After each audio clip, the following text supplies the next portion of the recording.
¿Qué significa cui bono? ¿A quién beneficia la muerte de alguien? Bienvenidos todos a Filosofía Apuntes, Apuntes de Filosofía. Estamos con las teorías que surgieron en consecuencia con el pensamiento romano. Y tenemos una teoría bastante curiosa que aparece en uno de los textos más fascinantes para los abogados, para el derecho, para los romanistas, que es el texto Pro Rocio Amerino, en defensa de Rocio Amerino por Marco Tulio Cicerón. Y claro, esto es uno de los conceptos más curiosos del derecho romano, que además va a contribuir en el derecho penal. Miren esto, estamos hablando de derecho en un blog de filosofía, pero caramba que esto es una contribución que no puede dejarse aparte, ¿no es cierto? La teoría que sale aquí, ¿no es cierto?, en este texto, y está sintetizada como cui bono, es una frase, cui bono, que en español sería ¿quién se beneficia? ¿Quién se beneficia? Por lo tanto, bueno, vamos a ver este concepto del modo más sintético posible y vamos allá.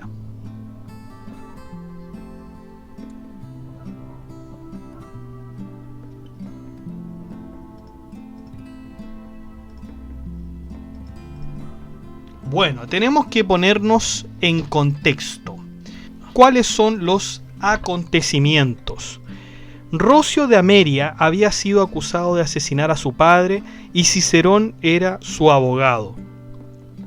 Todo esto ocurrió en el año 81 a.C., es decir, en plena República Romana, que estaba al comando del tirano Lucio Cornelio Sila, más conocido como Sila. Era un dictador tremendo, tremendo. Siempre cuando uno lee algún texto de algún romano, filósofo, historiador, siempre se menciona a Sila como un dictador terrible. El padre de Rocio, que era Sexto Rocio de Ameria, se dirigía a Roma luego de haber estado en una fiesta. Sexto era un hombre dueño de un gran terreno en Roma, por lo que el dictador en ese tiempo planeó su asesinato. Envió a 3 de sus secuaces llamados Magnus, Capito y Cornelio. Los 2 primeros planearon su asesinato y Cornelio fue el que hizo el trabajo sucio. ¿Por qué Sila querría matar a Sexto? Simplemente porque su muerte lo obligaría a dar todas sus posesiones al Estado. Además, los asesinos también recibirían una recompensa de este botín. Para hacer el asesinato legal, Sila había proscrito a Sexto. Recordemos que cuando alguien está proscrito, ¿no es cierto?, está escrito en una lista negra, ¿no es cierto? El día del asesinato, su hijo Rocio alegó su parte de la herencia que le pertenecía justamente, pero luego los conspiradores acusaron a Rocio de planear la muerte de su padre para luego obtener la herencia. Desde aquí comienza el juicio. En el juicio, nadie quería defender a Sexto porque de alguna manera se sabía que el asesinato había sido un plan de Sila, ¿no es cierto? O sea, justamente fue asesinado. Por lo tanto, nadie quería defenderlo. Quizá es por eso que el caso cayó directamente a un joven, ¿no es cierto?, que se llamaba Cicerón, que puso todo de su parte para que su cliente fuera absuelto. Gayo Erucio era el abogado que estaba de parte de los conspiradores. Este decía que Sexto había matado a su padre porque su padre lo odiaba. Veamos más a fondo el caso. Veamos en primer lugar las acusaciones de Erucio y las refutaciones de Cicerón. Erucio era un abogado muy conocido y querido en la República Romana, mientras que Cicerón aún no se había distinguido lo suficiente. Veamos algunas de las refutaciones que le hizo Cicerón a Erucio. Las acusaciones dicen que Sexto Rocio, hijo, a lo único que se ha dedicado es a cuidar sus tierras. Respuesta: ¿para qué iba a matar a su padre si a lo único que se dedicaba era a la tierra y no tenía deudas? Sexto Rocio, hijo, no era apreciado por su padre, ahí hay un motivo para matarlo. Cicerón argumenta que no hay pruebas fuertes para demostrar esto, solo era un rumor. Además, si el hijo tenía una conducta irreprochable, ¿qué vicio pudo inducirlo a matar a su padre? ¿Por qué su padre lo odiaba siendo que era un hijo ejemplar? La herencia es un castigo que el padre le impuso al hijo, como castigo a dedicarse para siempre al campo.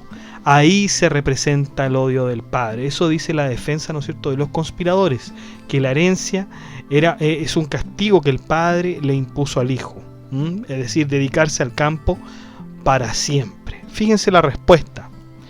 Es risible decir que la herencia sea un castigo, pues los hombres de bien se ocupan de trabajar y labrar el campo. Más que un castigo es un beneficio.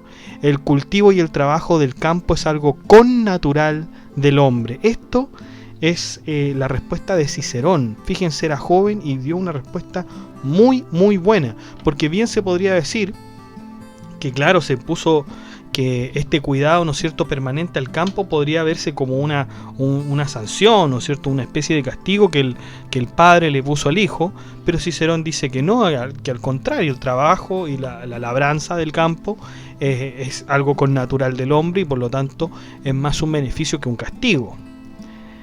El tiempo en que fue muerto Sexto Rocio, el Sexto Rocio padre, hubieron muchos asesinatos que resultaron impunes. Sexto Rocio hijo fue uno de esos asesinos. Sexto Rocio hijo no se encontraba en Roma, sin embargo, en ese momento, y como los mismos acusadores dicen, siempre se encontraba en el campo. En todo caso, era más probable que Tito Rocio matara a Sexto Rocio padre o que el mismo Gayo Erucio, ¿no es cierto? Aquí, ¿a quién se está refiriendo? A los conspiradores. Es más probable que los conspiradores mataran al padre que el hijo, que siempre estaba en el campo y que por lo tanto no tenía cómo darle una acusación. Naturalmente, antes de estas refutaciones que hacía Cicerón, Erucio se mostraba muy confiado, pues Crisógono le había asegurado que nadie se presentaría a la defensa y mucho menos lo pondrían en contradicción. Por otro lado, el desorden psicológico que originaría la culpa de un parricidio evidenciaría una conducta igual al hombre más ruin de todos, o si no a un loco, características que Sexto Rocio hijo no tenía en absoluto. Una de las cosas más curiosas es que Cicerón, al indagar el origen del parricidio, nos dice que cuando a Solón le preguntaron por qué no estableció un castigo para los que mataban a los padres, este dijo: no creo que alguien haga eso. No creo que alguien haga eso. Para los griegos, suponer que alguien podría matar a su padre era impensable. Sin embargo, para los romanos sí estaba considerado un delito, y él o la que lo hiciera era azotado con un látigo y amarrado en un saco de cuero con una gallina, un mono, un perro o una serpiente, y eran arrojados al río Tíber. Imagínense el gran castigo que tenían los romanos a los parricidas. Bueno, hoy día no hay duda de que el parricidio existe, ¿no? Entonces, ¿cómo se aplica el concepto de cui bono? En este caso, debe uno preguntarse: ¿a quién beneficia la muerte de Sexto? En este caso, solo beneficiaba a Sila y a sus conspiradores. La mayor parte del tiempo, cui bono se usó para resolver casos de asesinatos, para saber a quién convenía que alguien fuese asesinado. En efecto, tenían una buena relación los dos Sexto Rocio, ¿no es cierto?, hijo y padre. Tenían una buena relación, por lo tanto, no había odio, no había justificación de odio. Por lo tanto, Cicerón pregunta: bueno, ¿y a quién le conviene esta muerte? Porque estaba claro que había sido asesinado. Por lo tanto, cui bono, ¿a quién beneficia esta muerte? ¿A quién beneficia? Dadas las circunstancias, solo beneficiaban a los conspiradores y, por supuesto, ¿no es cierto?, al Estado y, más evidentemente, al mismo Sila, ¿no es cierto?, el dictador que gobernaba en esa época. Bueno, después de esto, que es a partir, ¿no es cierto?, de un concepto de lógica que utiliza Cicerón, es decir, a quién conviene, ¿no es cierto?, estos hechos que han ocurrido, Cicerón tiene que escapar de Roma y se va de Roma porque es lo más probable que Sila lo persiguiera. Esta es una de las tantas injusticias que se dieron en Roma, pero no una que sea ajena a nuestra realidad contemporánea, pues aún hay casos de corrupción entre las personas de la ciudad y el campo. También cabe la injusticia cuando surgen los problemas políticos, que son los momentos propicios para ejercer la corrupción con el propósito de aprovecharse de la situación del conflicto.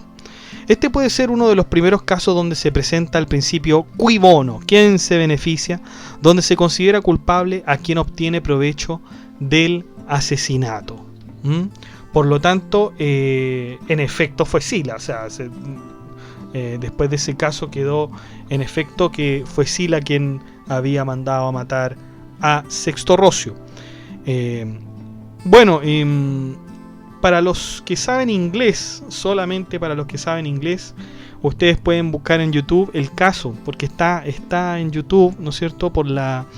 Está de hecho por la BBC, y lo hacen de una manera excepcional, porque es una imagen viva de cómo fue, ¿no es cierto?, este juicio. Vean ustedes, ¿no es cierto?, cómo es que Cicerón también utiliza justamente el cui bono, ¿ok? Por lo tanto, si ustedes ven Rocio Amerino, ¿no es cierto?, o lo buscan como Cicerón cui bono, ustedes pueden encontrar en YouTube y pueden ver este caso. Lamentablemente está en inglés, está totalmente en inglés, por lo tanto, quienes sepan leer inglés y escuchar en inglés, no habrá ningún problema. Ahora, si usted quiere traducirlo ahí también, no va a tener ningún problema. Pero es obviamente un texto que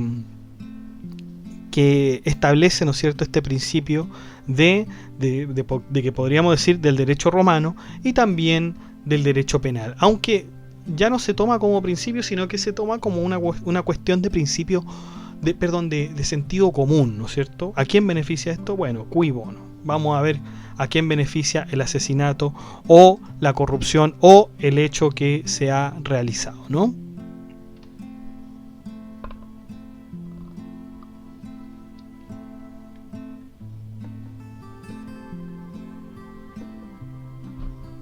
Bueno, chicos, y eso ha sido todo. Muchas gracias por escuchar este podcast. Si le ha gustado, comente, comparta, dé like, acceda al blog que está en la descripción del video. Que esté muy bien. Chao.